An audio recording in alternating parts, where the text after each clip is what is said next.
بسم اللہ الرحمن الرحیم۔ السلام علیکم ورحمۃ اللہ وبرکاتہ۔ تفہیم الآثار سیریز کے ایک نئے پروگرام کے ساتھ آپ کی خدمت میں حاضر ہوں۔ پچھلی نشستوں میں ہم نے صحابہ کی دینی حیثیت اور ان کے دینی مقام و مرتبے کے بارے میں ہم نے جانا کہ قرآن حکیم کا موقف کیا ہے، احادیث انہیں کس طرح بیان کرتی ہیں، صحابہ، تابعین، تبع تابعین کی نگاہ میں ان کی دینی حیثیت کیا ہے، اور خاص طور پہ اہل البیت کی جو نمایاں شخصیات ہیں اور ان کی دیگر اہم شخصیات ان کی حیثیت کو کیسے دیکھتی ہیں، اور خاص طور پہ ہم نے حضرات شیخین کی فضیلت اور ان کے مقام و مرتبے کو ڈسکس کیا۔ آج سے ہم تفہیم الآثار کی سیریز کے ایک نئے تھیم کی طرف موو کر رہے ہیں، اور یہ تھیم ہے ہمارا قرآن حکیم کے حوالے سے اس کے مختلف ڈائمینشن سے، مثلا تمسک بالقرآن ہے، قرآن حکیم کی تلاوت کی فضیلت ہے، اور قرآن حکیم پر عمل ہے، اور قرآن کی مختلف اوصاف کی طرف جو رہنمائی ہمیں آثار میں ملتی ہے، اس طرح کی جملہ موضوعات کی طرف آج سے ہم موو کر رہے ہیں، اور آئندہ کئی ایک نشستیں اسی موضوعات پر ہوں گی۔ آج کی نشست کے لیے ہمارے پاس تشریف فرما ہیں ڈاکٹر عمار خان ناصر صاحب۔ اور ڈاکٹر صاحب، آپ کیسے ہیں؟ آپ خیریت سے ہیں؟ سے ٹھیک ہے؟ اللہ کا بڑا کرم، آپ کی دعا اللہ کے آپ کو ساتھ جزائے خیر دے، آپ ہمیں وقت عنایت فرماتے ہیں۔ آج کی اس نشست کا ہم نے جو عنوان طے کیا ہوا ہے وہ ہے قرآن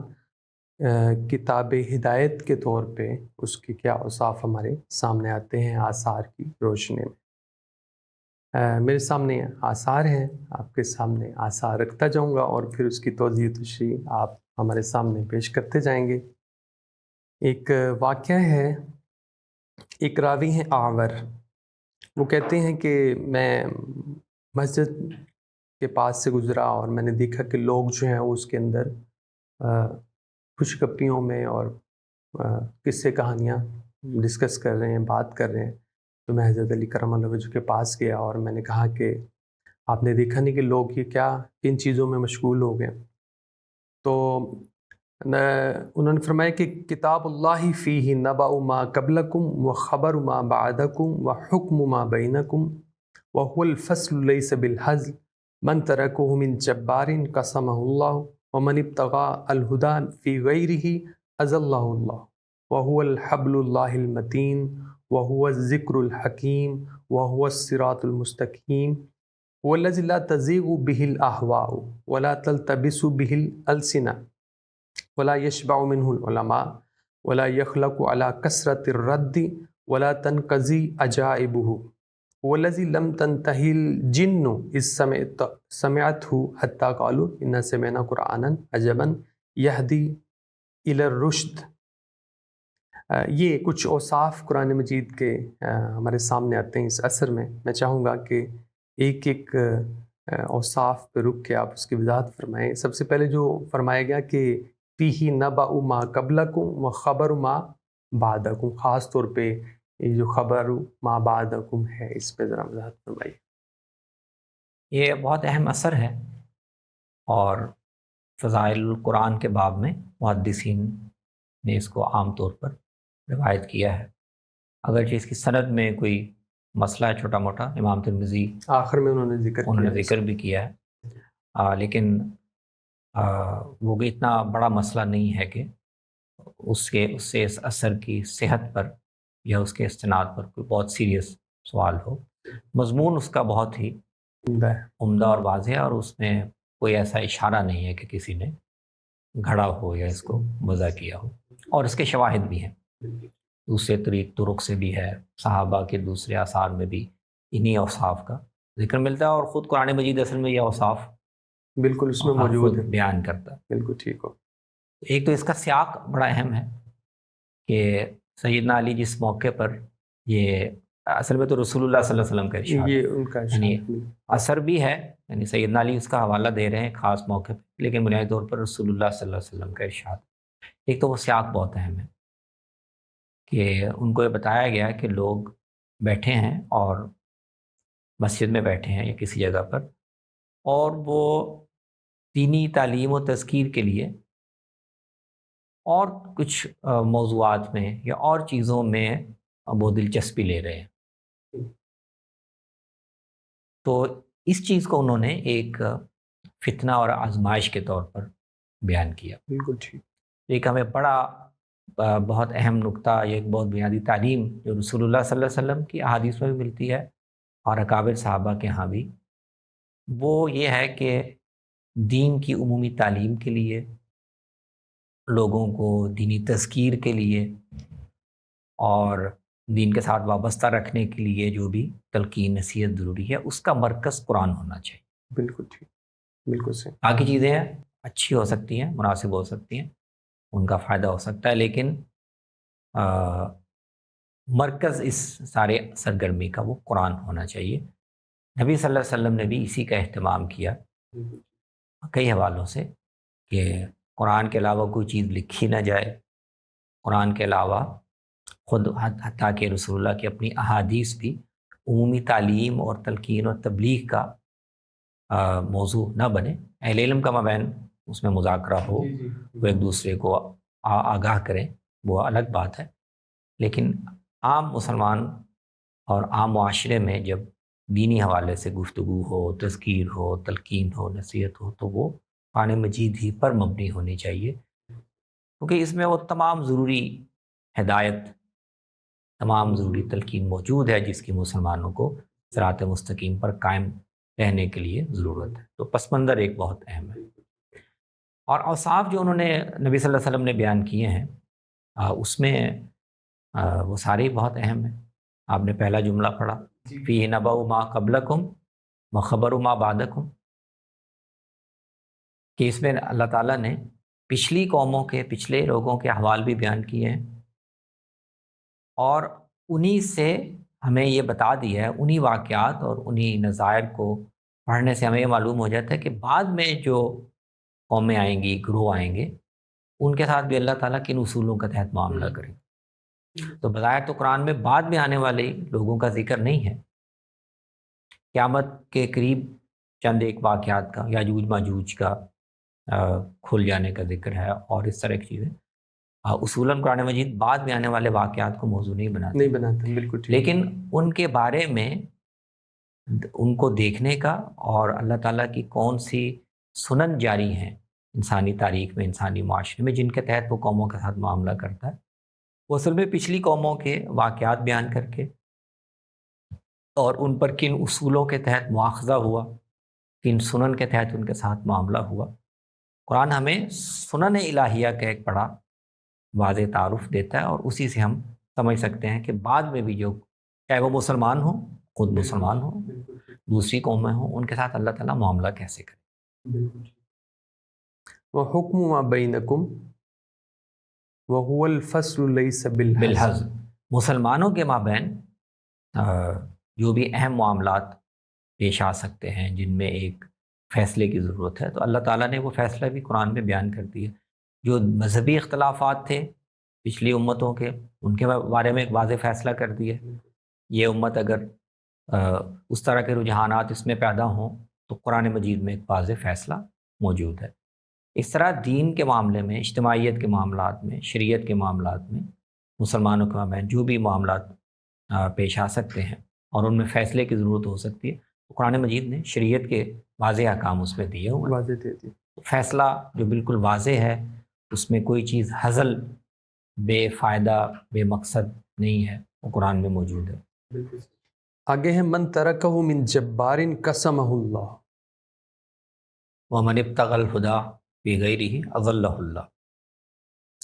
جی بالکل۔ تو اگر ہدایت اس کو چھوڑ کر کہیں اور لوگ تلاش کریں گے تو وہ گمراہی ملے گی۔ لیکن جو پہلا جملہ ہے من ترکہ من جبار قسمہ اللہ، وہ اہم ہے۔ یعنی یہ امت کا مطلب یہ ہے کہ قرآن کو اور اس کی پابندی کو جو بھی کوئی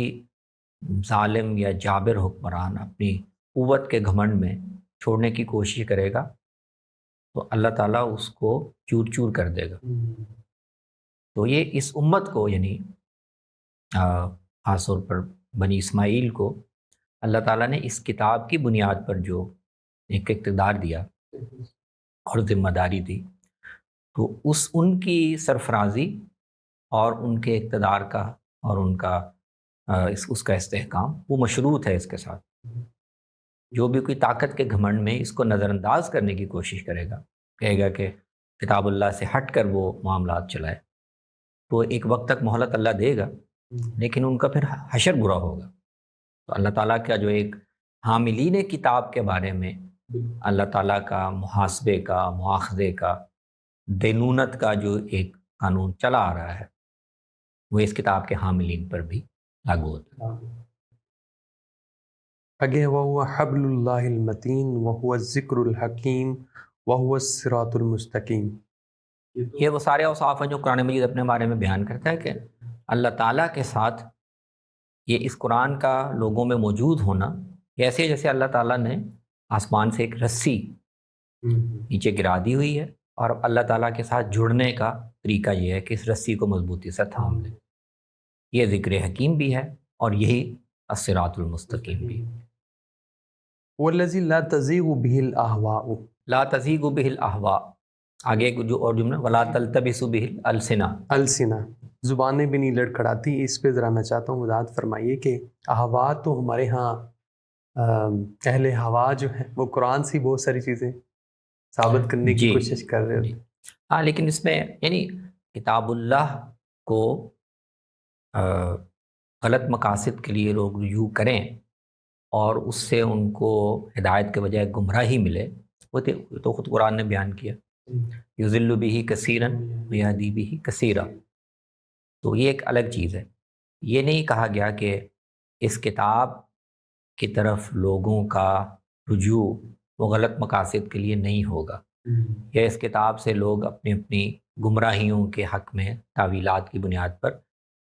سہارا نہیں لیں گے، یہ تو ہوگا تاریخ میں۔ لیکن کتاب کا وصف کیا ہے کہ احوا سے مراد یہاں جب یہ دینی مفہوم میں آتا ہے تو دینی انحرافات، یعنی لوگ اللہ کی دی ہوئی ہدایت کے بجائے اپنی اپنی پسندیدہ خیالات اور نظریات ان کو دین بنا لیتے ہیں، احوا اس مفہوم میں بولا جاتا ہے، اور پھر ان کے لیے استناد حاصل کرنے کی کوشش کرتے ہیں قرآن سے۔ تو جتنی بھی لوگ کوشش کر لیں، یہ کتاب اللہ نے ایسی بنائی ہے کہ وہ اپنی خواہشات اور انحرافات اور تعویلات سے کتاب اللہ کے مفہوم کو یا اس میں دی گئی ہدایت کو باطل نہیں کر سکے۔ بالکل ٹھیک۔ وہ تعویلات گھڑیں گے لیکن کتاب اللہ اگل دے گی۔ وہ ایک جگہ سے نکالیں گے تو قرآن اپنی مجموعی تعلیم سے، دوسرے مقامات سے، اپنی زبان کی جو ابانت ہے اور اپنی زبان کی جو دلالت ہے اس سے، تو کتاب اللہ میں بھی اوصاف ہیں، اور دوسرے اللہ نے ویسے بھی اہتمام کیا کہ وہ احادیث میں اس کا ذکر بھی ملتا ہے کہ جہاں بہت سے گمراہ گروہ پیدا ہوتے رہیں گے تو اللہ تعالیٰ ہدایت پر بھی ایک گروہ کو قائم رکھے گا جو کتاب اللہ کی اصل تعلیم کو اور اس کی ہدایت کو زندہ رکھے گا، مبتلین باطل پرستوں کی تعویلات کی نفی کرتا رہے گا، غلوف کرنے والے جو ہیں وہ ان کے غلوف کی حقیقت کھولتا رہے گا۔ تو اللہ تعالیٰ نے اس کتاب کے بارے میں کہ دونوں اہتمام کیے ہیں۔ یہ خود بھی اپنے اندر وہ اوصاف رکھتی ہے، لا یأتیہ الباطل من بین یدیہ ولا من خلفہ، اس میں کوئی بھی مفہوم، کوئی بھی تعویل، کوئی بھی نظریہ گھڑ کر آپ اس پر مسلط نہیں کر سکتے۔ یہ اس کے اندر یہ صلاحیت ہے کہ آپ جو مرضی باطل تعویل گھڑ لیں، وہ کتاب اللہ کے اندر سے آپ اس کی نفی کی بنیادیں اور اس کے دلائل آپ کو مل جائیں گے، اور اہل علم بھی یہ کام کرتے رہیں۔ وَلَا تَلْتَبِسُوا بِالْأَلْسِنَةِ، وہ اس کے متن کے حوالے سے، اس کے متن کو بھی اللہ نے اس طرح محفوظ کر دیا ہے کہ ایسا نہیں ہوگا کہ اس کے متن میں لوگوں کی زبانوں پر چڑھ کر یہ کچھ کا کچھ ہو جائے۔ بالکل ٹھیک۔ اور لوگوں کے پڑھنے سے اس کتاب کے متن میں، اس کے الفاظ میں کوئی ایسا اختلاف واقع ہو جائے۔ قرأت کے کچھ اختلاف الفاظ کو پڑھنے کے چھوٹے موٹے وہ رہے ہیں، وہ آگے ہم تفصیل سے دیکھیں گے ان کی نوعیت کیا رہے گی، لیکن ایسا کوئی التباس یا ایسی کوئی غلطی کہ جس سے کتاب اللہ کا متن مخدوش ہو جائے، اور اب یہ سمجھنا مشکل ہو جائے کہ اللہ تعالیٰ نے اس میں ہمیں ہدایت کیا دی ہے، یہ نہیں ہوگا۔ ایسے بالکل صحیح۔ ولا يشبع منه العلماء ولا يخلق على کثرت كثرة الرد الرد ولا تنقضي تنقضی عجائب. عجائبہ،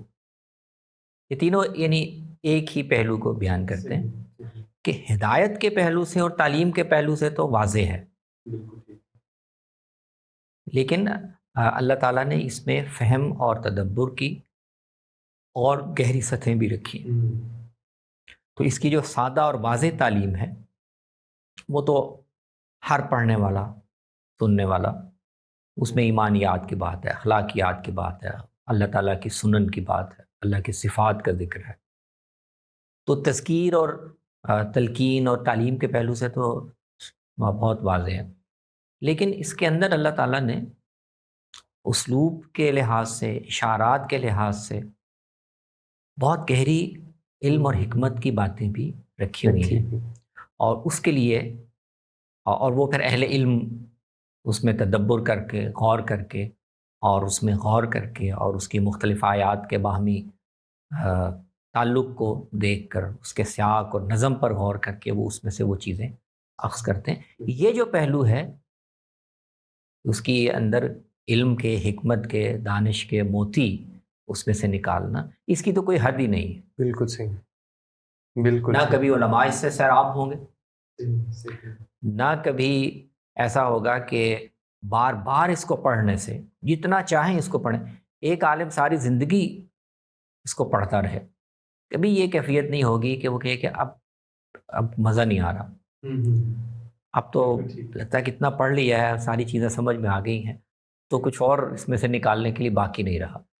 تو یہ جتنا چاہے اس کو، جو محاورہ استعمال کیا نا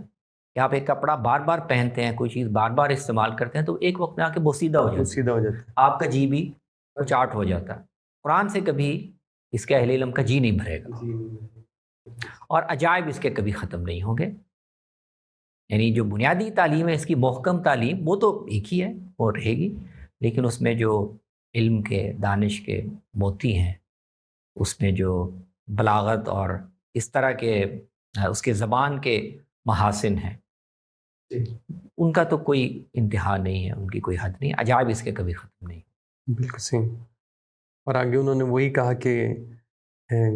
جنات بھی جب انہوں نے سنا تو وہ بھی کہنے سے رہ نہ سکے کہ انا سمعنا قرآن عجبا یہدی الی الرشد فآمنا بھی، وہ قرآن مجید نے خود جی ذکر کیا، یہ بیان کرتی ہے کہ جنات جو صاحب ایمان تھے، انہوں نے جیسے یہ کلام سنا، حالانکہ اس سے پہلے ان کو کوئی نہ تعارف تھا، نہ وہ تلاش کے لیے آئے تھے، اتفاقاً سنا اور انہوں نے پہچان لیا کہ یہ تو وہ کلام ہے، انا سمعنا قرآنا عجبا، عجیب کلام ہے، یہدی الی الرشد، یعنی اپنے لفظی محاسن کے لحاظ سے، اپنی تاثیر کے لحاظ سے بھی غیر معمولی ہے، اور بات بھی بالکل رشد اور ہدایت کی کرتا ہے۔ تو جنوں کی گواہی قرآن نے بھی بیان کی ہے، اسی کا نبی صلی اللہ علیہ وسلم بھی حوالہ دے۔ اور آخر میں فرماتے ہیں کہ من قال بہ صدق ومن عمل بہ اجر ومن حکم بہ عدل ومن دعا الیہ ہدی الی صراط مستقیم۔ تو اس کتاب کو جو اپنی فیصلے کی بنیاد بنائے گا، اپنے علم کے لیے مرجع بنائے گا، جو اپنی دعوت کے لیے بنیاد بنائے گا، اس کے لیے کامیابی ہے، اور وہ کبھی اس میں ناکام نہیں ہو۔ بالکل صحیح۔